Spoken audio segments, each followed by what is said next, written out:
আমি হাকিম রফিক সরকার। বন্ধুরা আমার, এই দেখেন আমার বাগানে আসছি। এই যে আমি, এটা হলো আমাদের গ্রামের বাসায় বলে আগাইন্যা। এখানে আমি জাংলা দিতেছি। কিসের জাংলা দেখেন, এই যে গাছগুলি দেখেন, এটা হলো জংলি আলকুশি। অনেকে আমার কমেন্টে বলছেন আলকুশি গাছটা কীরকম হয়, সারা গাছটা কীরকম, আমি আপনাদেরকে দেখাই। দেখছেন, এই যে আমি যে লাগাই আলকুশিগুলি আপনাদেরকে দেখাই। আর আমি মানুষকে চিকিৎসা দিয়ে থাকি যে আলকুশির বীজের মাধ্যমে, এই যে অরিজিনাল যে আলকুশির যে দেশি জঙ্গলি আলকুশি যেটাকে বলা হয়, যেটা জঙ্গলে হয়ে থাকে। এই যে আমি জঙ্গল দিতেছি গাইরা, দেখেন এই যে চারাগুলি অনেক রয়েছে এখানে। এই জন্যই আমি আপনাদেরকে দেখাইলাম। অনেকে বলছেন আলকুশি চারা গাছটা কেমন হয়, দেখছেন এই যে চারা গাছের মাধ্যমে এই ফলগুলি ধরে। এর ভিতরে দেখবেন আমি আরও দেখাবো, যখন ফল আসবো বা ফুল আসবো তখন আমি গাছগুলি আপনাদেরকে দেখাবো।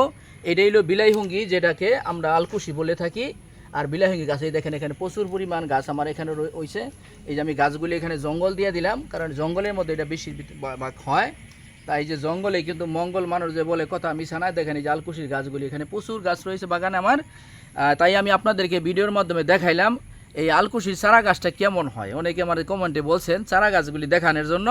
এই যে চারা গাছগুলি আমি আপনাদেরকে দেখাইলাম, দেখছেন এই চারা গাছের মাধ্যমে। এই যেটা কিন্তু চারা গাছ, এই যে আলকুশির এটা চারা গাছ, এই দেখছেন এই চারা গাছের মধ্যে যা আমি আগে নাগারে দিলাম, এখানে এই ফলগুলি ধরবে ইনশাল্লাহ। আমি এর পরবর্তী ভিডিও আপনাদেরকে দেখাবো, যদি আল্লাহ হায়াতে বাঁচে রাখে, এই আলকুশি গাছে কেমনে ফুল ধরে এবং ফল ধরে। এর আগে আমার এই গাছে ফল ভরে আপনাদেরকে আমি দেখাইছি।